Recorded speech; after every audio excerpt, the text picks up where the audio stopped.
Mag-iisang linggo na siyang nagwo-work sa mansyon ng mga Elizalde, and so far so good na naman, hindi na masyado nagsusungit sa kanya ang ermitanyong alien na inaalagaan niya.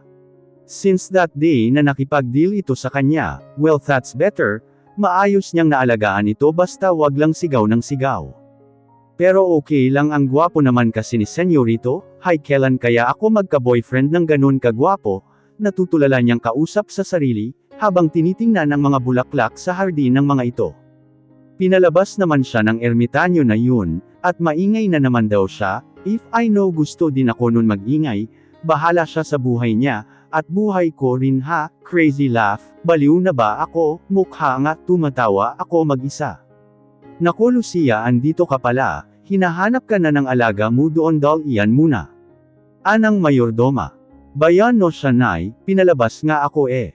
Puntahan muna baka magwala na naman yun, buti nga ngayon at hindi na masyado, kaya puntahan muna, pamimilit pa nito.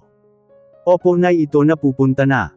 Dali-dali siyang tumungo sa kwarto nito, para puntahan ano naman kaya problema nito, at kanina pinalabas siya tapos ngayon hinahanap naman siya. Kaagad niyang binuksan ang pintuan nito nang walang katok-katok. Ganon na lang ang pagkagulat niya nang makita ito sa ganung ayos. Oh, my gosh, able gosh na eyes. Tili niya sa pagkalakas-lakas. Woman, lower your voice, kaagad nitong sita sa kanya.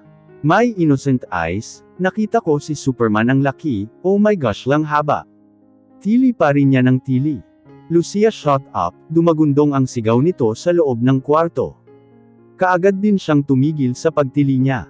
Bakit ka nakahubad senyorito? Nagkatikip pa rin ang mga kamay niya sa mata niya, ayaw niya itong tingnan baka makita pa niya ulit. Namumula pa rin ang mga pisngi niya, pag naiisip kung ano ang sukat nito. It's not my fault for someone who's entering my room without knocking on my door. Now give me some clothes to wear, sigaw nito. Nabigla din siya nang sumigaw ito, kaya kaagad siyang tumungo sa closet nito, para kumuha ng mga damit nito. White shirt, a simple casual short and a white boxer short.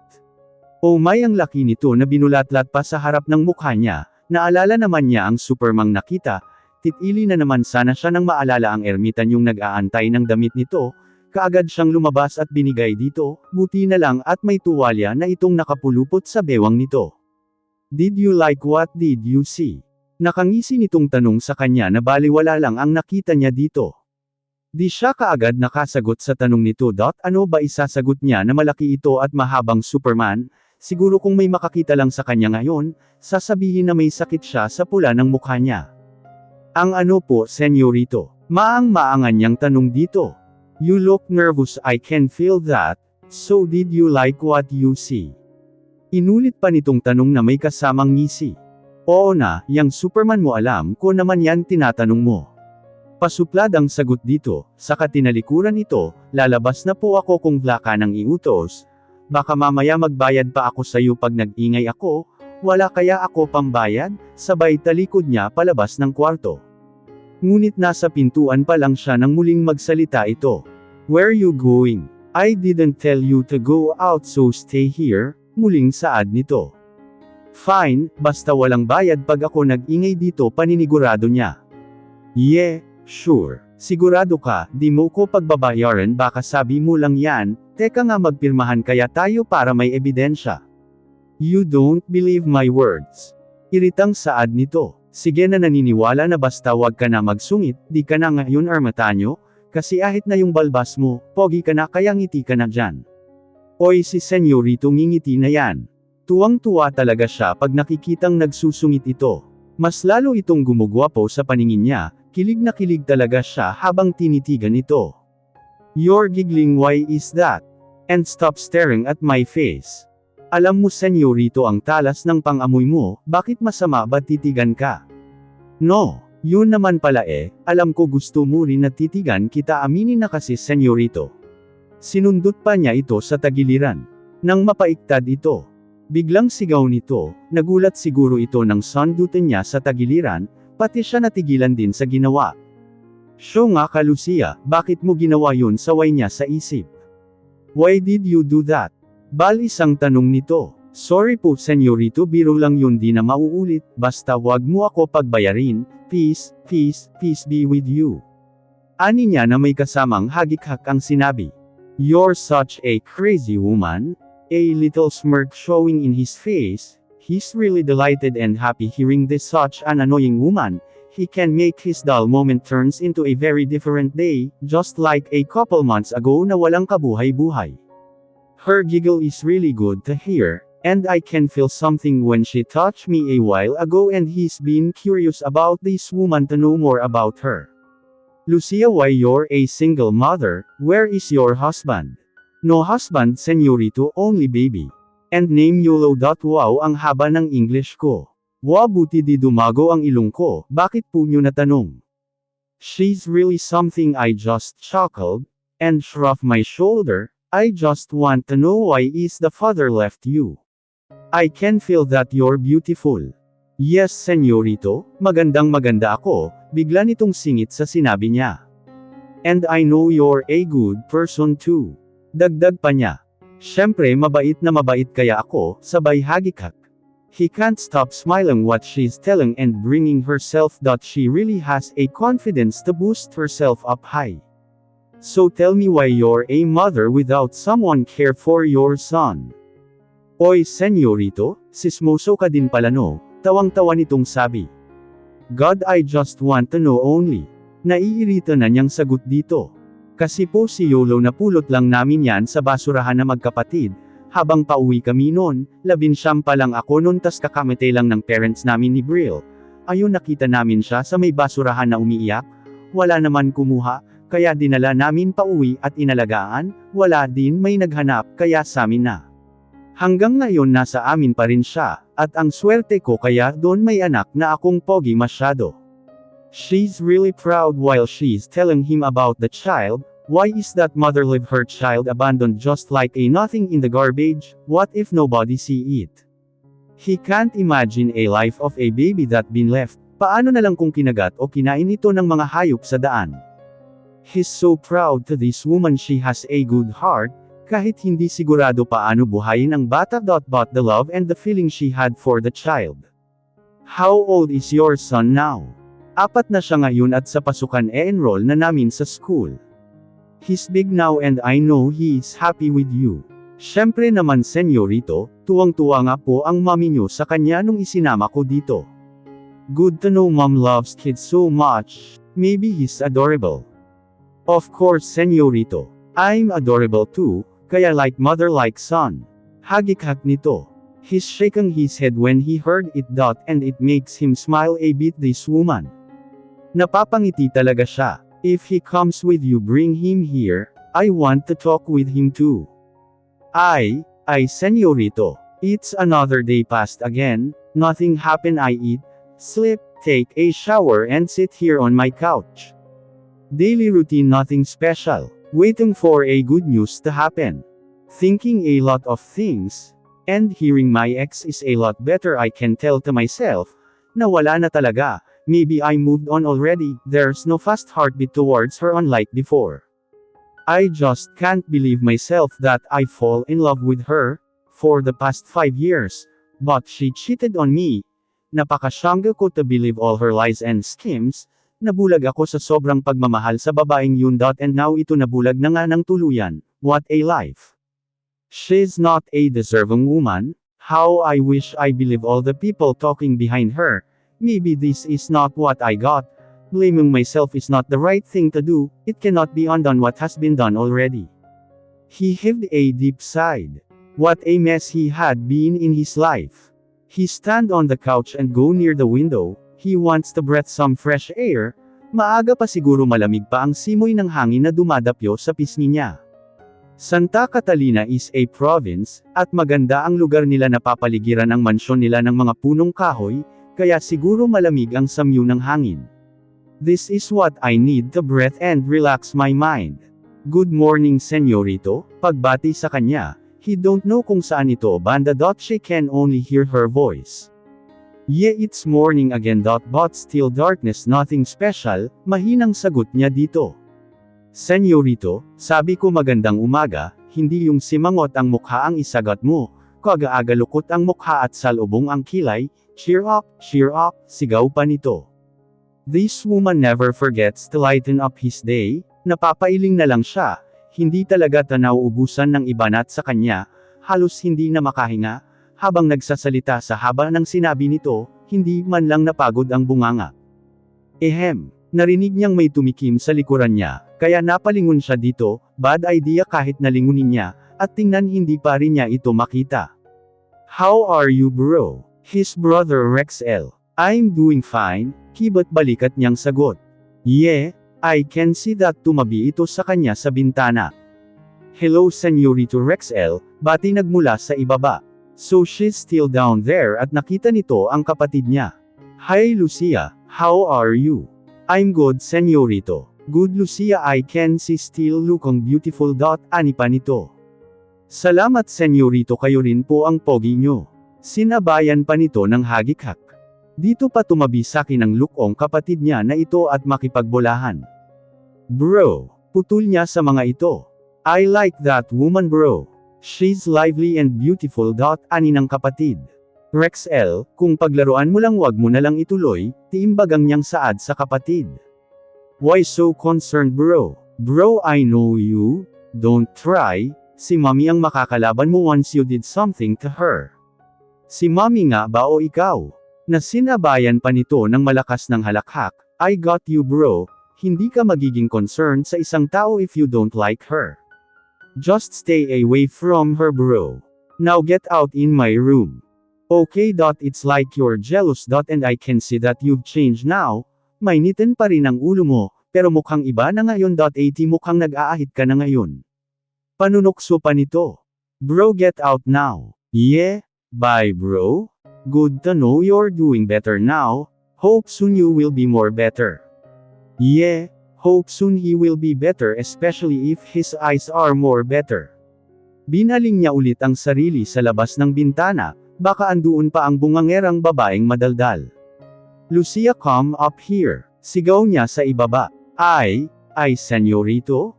I'm coming? Sagot naman ito. Woman? Ang dami talaga nitong alam, at it really amazed him. Do I have to scold myself already? Iritang saad niya. Hola Señorito como esta? Hagik-hak nitong saad, napanood ko yan kay Dora at Butch, swiper no swipang. Tuloy na hagik-hak nito. Saan ba nagmula ang babaeng ito? Nung isang araw lang French ang pinagsasabi nito, ngayon naman naging Espanyol, baka bukas ibang lengguwahe naman ang alam nito. What are you doing at the garden? Why you don't come up here immediately pagkadating mo pa lang? Stop, look and listen, wag masungit, and smile Señorito. Because all things bright and beautiful. All creatures are great and small. All things wise and beautiful, the Lord God made them all. Bow. Woman are you crazy? Señorito naman, baliw na agad, tama naman ang sinabi ko diba? Nabasa ko yon sa padyak na sinakyan ko kanina, kaya sinaulado ko na, sabay hagik-hak nito. Napahilamos na lang siya sa mukha niya sa kakulitan nito talaga, why you're always so funny. At the same time you're crazy. Ana, like it, ngumingiti ka Señorito. Dapat ikaw ang magbayad sakin kasi ngumingiti ka sa jokes ko. Tuwang-tuwa nitong saad. Hindi na rin niya mapigil ang mapangiti sa inasal nito, yes she's funny and it makes really him smile. Bring me some breakfast I want to eat, bigla niyang utos dito. Ay, Señorito, crush pa rin kita kasi ngumiti ka naman kahit di mo ko crush. Hindi na niya mapigilan ang tawang gusto kumawala sa bibig niya, baka pag nakita naman siya nitong tumatawa asarin naman siya ng makulat na bungangerang ito. How can this woman unleash all the miseries I have before? I'm crazy smiling without any reason. She really had a guts to tell me that she had a crush on me? Napapailing na napapangiti talaga siya, he can't stop smiling. He's doomed. Wala siyang trabaho ngayon day off niya. Kaya makapagpahinga siya pati ang kapatid wala din trabaho, naisip niyang mamasyal silang tatlo total linggo naman ngayon. Magsisimba muna sila bago niya aayain ang dalawa na mamasyal, minsan na lang kung lumabas sila, di katulad noon nang wala pa siyang pasok sa mga Elizalde, lagi niyang dinadala sa park ang anak para malibang ito. Nakalimutan din pala niyang magpaalam kahapon sa amo niyang bugnutin.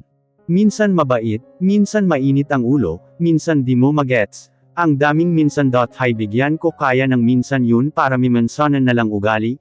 Naalala din niya ang nakita. Namumula naman ang mga pisngi niya. Sobrang laki at mahaba pa naman yung Superman na nakita niya. Mahabagin ang laki nun, ganun pala kahaba ang armas nun, napaantode siya sa sariling kaisipan. Masarap siguro yun pag matikman na niya, humahagik-hak siya ng maabutan ng kapatid. Mag-isa kang tumatawa dyan. Nahanginan ka ba ate? Pang-asar nito. Narinig mo ba tumawa ako? Humahagik-hak lang kaya ako dito hindi tumatawa.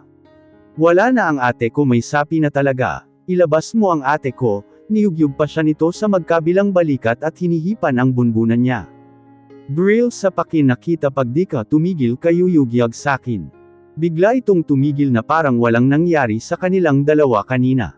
San ka ba galing? Si Yolo nasaan na? Diyan lang sa tabi-tabi, andyan sa baba ang anak mo. May kausap na manliligaw mo. Brill, sipukin na talaga kita. Pinabayaan mo ang bata sa baba. Tingnan mo dun sa ibaba, baka natabunan na ng mga manliligaw mo. At dumugo na ang ilong nun kaharap ang mga felengerong mga kano natatawang saad nito. Mabilis siyang bumaba ng bahay nila, at nilabas ang anak sa harapan ng bahay nila. Nagulat pa siyang nakaupo ito sa harapan ng isang lamesa, at may mga hawak na papel. Nagulat din siya na may mga lalaking nakapila sa mga upuan doon, at iba-ibang porma ng mga ito, mahabagin may ano ba ito at ganito nag-itsura ng mga lalaking ito. Yolo anak, ano ba nangyayari dito, at bakit may mga kano dito na mga peke? Kaagad niyang tanong sa anak. Mama, mag-a-apply daw po sila manligaw sa inyo. Tapos sabi ni Mimi bawal daw pag hindi kano kasi ayaw niyo daw po, kaya ayan nagbihis po sila, mahabang wika ng anak niya. Napaantado pa siya sa sarili, Jesus Maria Josep Santissima de Loca-Locang Brill. Napatingin pa sa kanya ang mga job-peking mga kanun na ito, Diyos ko matatawa siya sa mga itsura nito. Unang tumayo ang isang lalaki na nakapolo, at may sombrerong malapad sa ulo nito, may malapad na pantalon sa ibaba, at may boots pa itong suot at may dalang gitara. Buenos dias señorita, pagbating Espanyol na ewan kung ano klaseng tao ito. Sumunod naman itong lalaki na kalbo na may nakasuot ng polong mahaba ang manggas, at sikip na sikip ang pantalon sa ibaba, may salamin pa itong nakakabit sa mga mata, na wala namang araw. Bonjour mademoiselle, ngising-ngising bati nito sa French. Pangatlong sumunod ay mukhang kano na ewan, baliw din ata ito nagsuot ng salaming degrado, kinulayan naman ng kulay blue para magmukhang blue eyes ang mata, napahalakhak na siya sa tawa sa itsura ng mga lalaking ito. Good morning beautiful lady, pagbati nito, pati pekeng Griego na kupya din. Wow, ang daming alam ng mga Japik na kano na mga ito, tawang-tawa talaga siya sa mga ito. Nakasuot ba naman ito ng long sleeve na tinupi sa siko, at bulaklakin naman ang design, pati ang pantalon kulay pulang hindi mo alam kung maghahawak ng bandila, para sa toro at susunggaban. Calimera o Morphe, pagbati ng Griego na Greek kuno nito na ang laking ngisi, bungi naman ang harapan ng ngipin. At tumayo din itong unano. Lalo lumakas ang tawa niya. Guten Morgen Schönheit, pagbati nito. May paluhod pa itong unano kuno na German. Diyos kong German, kinyo lang ba ito sa height? Ang alam ko walang German na pandak na kasing laki lang ng unano. May ganito na palang German ngayon, o baka naman German Shepherd ito at nag-anyong unano muna, lakas na talaga ng tawa niya ngayon. Yutsukushi Ohio, pagbating yukod na kalahating katawan nito. Itong hapon naman kanina pa ito yuko ng yuko, isabsab ko na kaya ito. Hindi mo rin maintindihan kung hapon ba ito o naging sakang lang. Mayong bantag guwapa, pagyayabang nitong bati sa kanya. May kano pala na Cebuano. Sabay-sabay na pagbati ng mga ito sa kanya, hindi na niya mapigilan ang lakas ng tawa niya, nauutot na talaga siya at hawak ang tiyan sa kakatawa. Napapatingin lang sa kanya ang mga lalaking Japik na ito, na hindi niya alam kung saan nagmula ang mga ito, pati yung anak niya napapatulala din sa kanya. Ano bang nangyari sa araw na ito? At bakit may ganitong mga lalaki na manliligaw daw niya? Brill, anong nangyari? Bakit may ganito dito sa harapan ng bahay natin? Sigaw niya sa kapatid. Tanungin mo ang anak mo. Balik nito sa kanya, "Baby boy, bakit may bisita tayong mga Jepeki?" "Kasi po mama, di ba gusto mo may maraming alam na English, kaya ayan po o," sabay turo sa karatulang nakalagay sa gilid ng bahay nila. Wanted, foreigner boyfriend, can speak in any different language. Napatampol siya sa noo niya nang mabasa ito, sino naman nakaisip ng ganitong pakulo? "Anak, sino ba may pukana nito?" "Si Mimi po mama," agad nitong sagot. Brill, sigaw na niya dito na pinakamalakas. Pati yung mga Jepeki mukhang nagulat din sa sigaw niya. "Wala kang magawa sa buhay mo, nang iinis ka ba talaga o nanadya ka, kurutin ko yang singit mo." Nang gagalaiting sagot niya dito. Tatawa-tawang Brill ang nakabungad sa pintuan nila, na nakahawak pa sa tiyan nito sa sobrang tawa. "My dear ate, ayan mga foreigner. Tiyak hindi ka na mauubusan ng iba't ibang lengguwahe sa boss mong alien, ano may pumasaba sa kanila?" Nakatawang saad pa nito. "Pasaway ka Brill, silang de sa lakutsal agubang, may araw ka rin sakin." "Hoy!" sabay baling niya sa mga lalaking nakatingin sa kanya. "Magsilayas na kayo, hindi ko pinangarap magka-boyfriend ng peking foreigner na ewan, wala kayong mga pandesal," sigaw niya sa mga ito. "Miss Beautiful, pandesal lang pala ang kailangan mo, sana sinabi mo agad, sana dinalhan kita ng isang supot kanina, wala naman sinabi na magdala kasi kami ng pandesal." Mahabang saad nito, mukhang hiningal pa sa haba ng sinabi sa liit nitong tao. "Isalaksak mo sa bunganga mo, baka sakali lumakikap ang peking German ka. Lumayas na kayo, baka ipahabol ko pa kayo sa toro, at German Shepherd kung alagang aso," utos niya sa mga ito. Kung kanina lakas ng tawa niya, ngayon sobrang inis at galit na talaga. Kung may tupak ang among alien, mas lalong may tupak ang kapatid niya. At magkakaroon na rin ng sapak pag hindi pa siya makasapak sa isa sa mga ito pag hindi pa lumaya sa harapan niya. "Walang lalayas sa harapan ko," hindi pa rin ang mga ito nagsikilos. "Miss Omorphy, nakapasa na ba ako sa'yo? Ano, babalik na ba ako ulit bukas?" Ani pang isa. "Sige, bumalik ka bukas, ihanda mo ang sarili mo sa torong ilalabas ko." Namutla naman ito, sa sinabi niya. Kayo, isa-isang dinuro niya ito, "Pag hindi pa kayo lalayas, may paglalamayan ang mga tao dito mamaya." Kinuha na niya ang mahabang bolo na sa gilid lang ng bahay nila. Wala pang isang minuto, wala nang tao sa harapan niya, kahit ang unanong German napakabilis din pala tumakbo nito. Kaya napalakas naman ang tawa niya ulit, pati ang anak niya tumatawa na rin. "Ayos ba sir?" sabay saludo niya sa anak. "Yes, ma'am, ayos na ayos," sabay thumbs up pa nito sa kanya. Imbes na maganda ang mood niya ngayong araw, dahil wala siyang pasok, sinira ng bruhildang kapatid niya na Del-o-kalok ang Brill. Idinamay pa ang anak niya sa kalokohan nito. Por Diyos, por dos. Talaga kung hindi pa nagsilayasan ang mga lukong jepiking mga iyon, buti na lang at natakot sa bolo niyang hawak. My beautiful face at body, sabay flip niya sa buhok niya patagilid. "Di ko pinangarap magka-jowa ng peking ewan," napahalakhak pa siya sa sarili. "Oh, may pandesal at mahabang Superman." Namumula na naman ang mukha niya sa batuta ni ermitanyong nakita niya. "Wow Brill!" sigaw niya sa kapatid na humahanggos din palabas, "Diyos ko, naalala ko naman ang Superman na nakita ko." "Napano ka kung makasigaw ka dyan, parang naanuhan ka?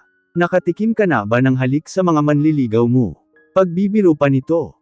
Isang batok ang binalik niya dito. "Pasaway ka talaga, ikaw pa may pukana nitong wanted na ito, kung ikaw kaya wanted ko sa labas." Panenermo niya dito. Lakas ng tawa lang ang binalik nito sa kanya, "Nagkaroon ka nga ng mga manliligaw?" Katawa-tawa naman ang mga itsura, sabay hawak pa nito sa tiyan habang tumatawa. Kaya pati siya nahawaan na rin ng maalala ang mga itsura ng mga lalaking iyon, pati anak nila nakisali na lang sa kalokohan nilang magkapatid.